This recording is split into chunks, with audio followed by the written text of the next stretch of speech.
বিশাল অরণ্যের মধ্যে যুদ্ধক্ষেত্র সাজানো, আকাশ কালো, চারিদিকে ধুলো আর রণঢাকের ধ্বনি।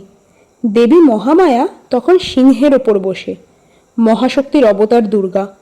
চারিদিকে দেবতারা উদ্বিগ্ন, কারণ অসুররাজ শুম্ভ নিশুম্ভের সেনাপতি চণ্ড ও মুণ্ড ক্রমেই শক্তিশালী হয়ে উঠছে। দেবীর সৌন্দর্যের কথা শুনে তারা দেবীর কাছে বিবাহের প্রস্তাব পাঠায়। দেবী তা প্রত্যাখ্যান করতেই তারা ভয়ঙ্কর রোষে ছুটে আসে দেবীকে বন্দি করতে। দেবীর চারপাশে হঠাৎ বাতাস ভারী হয়ে ওঠে। আলো অন্ধকারের মাঝে দেবীর কপাল জ্বলে ওঠে অগ্নিশিখার মতো। ঠিক সেই মুহূর্তে দেবীর কপাল থেকে বেরিয়ে আসে এক অতি দুর্ধর্ষ শক্তি। তিনি কৃষ্ণবর্ণ, চুল এলোমেলো, জিহবা প্রসারিত, হাতে খড়গ, চোখে দাও দাও আগুন। এ যেন মৃত্যুর দেবী স্বয়ং। দেবতারা বিস্ময়ে তাকিয়ে দেখল তার আবির্ভাব। এই সেই মহাশক্তি চামুণ্ডা। চামুণ্ডা এক ঝাঁপে যুদ্ধক্ষেত্রে নামলেন। চণ্ড ও মুণ্ডের গর্জন থেমে গেল তার খড়গের এক আঘাতে। চণ্ড আর মুণ্ডকে বধ করার জন্য তার নাম হয় চামুণ্ডা।